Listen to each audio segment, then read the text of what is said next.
ನನ್ನ ಶುಭಾಶಯಗಳು. ಹಾಗೆ ಇವತ್ತು ನಮ್ಮ ಜಿಲ್ಲೆಯ ಉಸ್ತುವಾರಿ ಮಂತ್ರಿಗಳಾದಂಥ ನಮ್ಮ ಸುರೇಶ್ ಅಣ್ಣನವರು ಇವತ್ತು ಬಂದು ಒಳ್ಳೆ ವಿಜೃಂಭಣೆಯಿಂದ ಕಾರ್ಯಕ್ರಮವನ್ನು ಮಾಡಿಸಿದ್ದೀವಿ. ತುಂಬ ಸಂತೋಷವಾಗಿದೆ. ಇವತ್ತು ನಮ್ಮ ರೈತರು, ನಮ್ಮ ದೇಶಕ್ಕೆ ನಮಗೆ ಬೇಕಾಗಿರುವಂಥ ರೈತರು, ಆ ರೈತರನ್ನ ಸಿರಿಧಾನ್ಯಗಳನ್ನ ಬೆಳೆದಿರೋದನ್ನ ನೋಡಿ ಅವರು ಏನು ಮಾಡ್ತಾ ಇದ್ದಾರೆ ಅದಕ್ಕೆ ಪ್ರೋತ್ಸಾಹಿಸಕ್ಕೆ ಮುಂದಕ್ಕೆ ಇನ್ನೂ ಹೆಚ್ಚಿಗೆ ಪ್ರೋತ್ಸಾಹಿಸಬೇಕು ಅಂತ ನಮ್ಮ ಸುರೇಶ್ ಅಣ್ಣ ಅವರು ಹೇಳಿ ಅವ್ರು ಬಂದಿದ್ದಕ್ಕೆ ಅವರು ಧನ್ಯವಾದಗಳನ್ನು ತಿಳಿಸ್ತೀನಿ.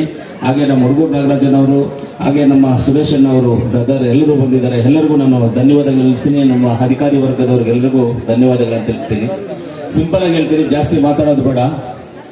ಇವತ್ತು ಸಿರಿಧಾನ್ಯಗಳು ಹಳೆ ಪದ್ಧತಿಗಳು ಏನಿದಾವೆ, ನಮ್ಮದು ಹಳೆ ಪದ್ಧತಿಗಳಿಗೆ ನಾವು ಮರಳಿ ಬಂದಿದ್ದೇವೆ. ಹಳೆ ಪದ್ಧತಿಗಳಿಗೆ ನಾವು ಮರಳಿ ಬಂದಿದ್ದೇವೆ ಅಂದರೆ ನನ್ನ ಒಂದು ಸಂದೇಶ ಇಷ್ಟೇ: ಬರ್ಗರನ್ನು ಬಿಡಿ, ಮುದ್ದೆಯನ್ನು ತಿನ್ನಿ. ಬರ್ಗರು ಬಿಟ್ಬಿಡಿ, ಮುದ್ದೆಯನ್ನು ತಿನ್ನಿ.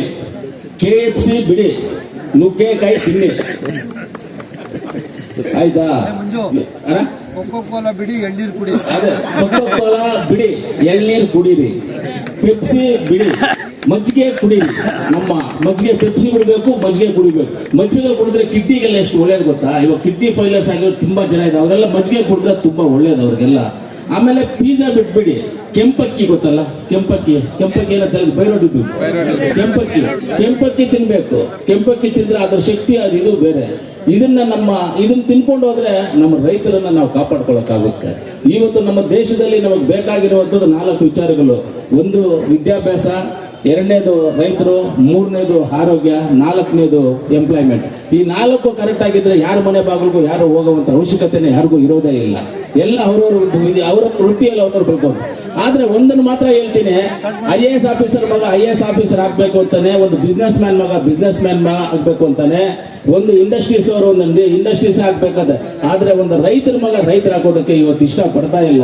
ಯಾಕಂದ್ರೆ ಅವ್ರಿಗೆ ಬೇಕಾಗಿರುವಂತ ಸವಲತ್ತುಗಳನ್ನ ಕರೆಕ್ಟ್ ಆಗಿ ಅವ್ರು ತಲುಪದೇ ಇರೋದ್ರಿಂದ ಇವತ್ತು ರೈತರ ಮಗ ರೈತರಾಗೋದಕ್ಕೆ ಇಷ್ಟ ಪಡ್ತಾ ಇಲ್ಲ. ಆದ್ರಿಂದ ರೈತರು ಮಕ್ಕಳಿಗಾಗ್ಬೋದು, ರೈತರಿಗಾಗ್ಬೋದು, ಸರ್ಕಾರ ಮುಂದೆ ಬಂದು ಬೇಕಾಗಿರುವಂತ ಅವ್ರ ಸವಲತ್ತುಗಳನ್ನು ಕೊಟ್ರೆ ಮುಂದಿನ ದಿನಗಳಲ್ಲಿ ನಾವು ಊಟ ಮಾಡಕ್ಕಾಗುತ್ತೆ. ಎಕ್ಸಾಂಪಲ್ಗೆ ಕೊರೋನಾ ಟೈಮಲ್ಲಿ ಎಲ್ಲರೂ ನೋಡ್ಬೇಕು, ಕೊರೋನಾ ಟೈಮಲ್ಲಿ ನಾವೇನು ಕುಡ್ಕಾಡಿದ್ವಿ? ನಾವು ದುಡ್ಡು ಕುಡ್ಕಾಡುವ? ಎಲ್ಲಿ ಅಕ್ಕಿ ಸಿಗುತ್ತೆ, ಎಲ್ಲಿ ತರಕಾರಿ ಸಿಗುತ್ತೆ, ಎಲ್ಲಿ ಈರುಳ್ಳಿ ಸಿಗುತ್ತೆ, ಎಲ್ಲಿ ಬೆಳ್ಳುಳ್ಳಿ ಸಿಗುತ್ತೆ? ಮನೆಗೆ 1 ವಾರ 15 ದಿವಸಕ್ಕೆ ಆಗುವಷ್ಟು ಇಟ್ಕೋಬೇಕು ಅಂತ ನಾವು ಪ್ಲಾನ್ ಮಾಡ್ಕೊಂಡ್ವಿ. ಅದೆಲ್ಲ ಯಾರು ಬೆಳೆದಿದ್ದು? ನಮ್ಮ ರೈತರೇ. ಜೋಬಲ್ಲಿ 1 ಲಕ್ಷ ರೂಪಾಯಿ ಇಟ್ಕೊಂಡ್ರು 1 kg ಅಕ್ಕಿ ಬರದೇ ಇರುವಂತ ಪರಿಸ್ಥಿತಿಗಳು ಬರಬಾರ್ದು. ನಮಗೆ ದುಡ್ಡು ಇಟ್ಕೊಂಡ್ರೆ ಪ್ರಯೋಜನ ಇಲ್ಲ. ಆದ್ರೆ ಆ ಅಕ್ಕಿ, ರಾಗಿ ಇದೇ ನಮ್ಗೆ ಹೊಟ್ಟೆಗೆ ಬೇಕಾಗಿರುವಂಥದ್ದು. ಅಂಥದ್ದು ಇವತ್ತು ನಮ್ಮ ಅಗ್ರಿಕಲ್ಚರ್ ಅಂಡ್ ಹಾರ್ಟಿಕಲ್ಚರ್ ಡಿಪಾರ್ಟ್ಮೆಂಟ್ ಅವರು ಇಬ್ಬರು ಸೇರಿ ಇವತ್ತು ಒಳ್ಳೆಯ ಒಂದು ಕಾರ್ಯಕ್ರಮವನ್ನ ಆಯೋಜನೆ ಮಾಡಿದ್ದಾರೆ. ಹೋದ ವರ್ಷ ಎತ್ತಿನ ಗಾಡಿ ನಂದೇ ಕೊಟ್ಟಿದ್ದೆ, ಚೆನ್ನಾಗಿತ್ತು, ಇನ್ನೂ ಚೆನ್ನಾಗಿತ್ತು ನಂದು ಎತ್ತಿನ ಗಾಡಿ. 2 ಇದಾವಣ ಎತ್ತಿನ ಗಾಡಿ ಹತ್ರ. ಇಲ್ಲ, ಅದು ಗೊತ್ತಾಗಿಲ್ಲ ನನಗೆ, ಅದಕ್ಕೆ ಎತ್ತಿನ ಗಾಡಿ ಹೋದ ವರ್ಷ ನಂದೇ ಬಿಟ್ಟಿದ್ದೆ ತಗೊಂಡ್ಬಂದು.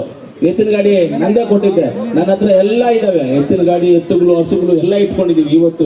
ಆ ರೀತಿಯಲ್ಲಿ ರೈತರನ್ನ ಕಾಪಾಡ್ಕೋಬೇಕು. ನಾನು ಖುಷಿ ಆಗ್ತಾ ಇದೆ, ನಮ್ಮ ರೈತರಿಗೆ ಸನ್ಮಾನ ಆಗಿತ್ತು. ಅದ್ರಲ್ಲಿ ನನ್ನ ಸ್ನೇಹಿತ ಪ್ರಕಾಶ ಇದೆ. ಎಲ್ಲಿ ಪ್ರಕಾಶ್ ಎಲ್ಲ ಇದ್ನಲ್ಲ, ಹೋದಾ? ಸೆಕೆಂಡ್ ಬ್ಯಾಚ್ ಇದು. ಹೌದು, 100% ರೈತ. ಇವತ್ತು ನನ್ನ ಮನೆಯಲ್ಲಿ ನಾನು ಏನೇ ಆಗಲಿ ಅಕ್ಕಿ ಯಾವುದು ಪರ್ಚೇಸ್ ಮಾಡೋದಿಲ್ಲ, ಎಲ್ಲ ನಮ್ಮ ತೋಟದಿಂದ ಬರೋದೆ. ಅದರಿಂದ ಇವತ್ತು ಒಳ್ಳೆ ಕಾರ್ಯಕ್ರಮ ಆಗಿದೆ. ಮುಂದಿನ ದಿನಗಳಲ್ಲಿ ರೈತರನ್ನ ಇನ್ನ ಸಪೋರ್ಟ್ ಮಾಡಿ ಅವ್ರನ್ನ ಮುಂದಕ್ಕೆ ಕರ್ಕೊಂಡು ಹೋಗುವಂತ ಕೆಲಸವನ್ನ ನಾವೆಲ್ಲರೂ ಮಾಡ್ತೀವಿ ಅಂತ ಹೇಳ್ತಾ, ನನಗೆ ಮಾತಾಡಲಿಕ್ಕೆ ಅವಕಾಶ ಮಾಡಿಕೊಟ್ಟ ನಮ್ಮ ಸುರೇಶ್ ಅಣ್ಣನಿಗೂ ಎಲ್ಲರಿಗೂ ಧನ್ಯವಾದಗಳನ್ನು ತಿಳಿಸಿ ನನ್ನ ಮಾತನ್ನ ಮುಗಿಸ್ತೀನಿ.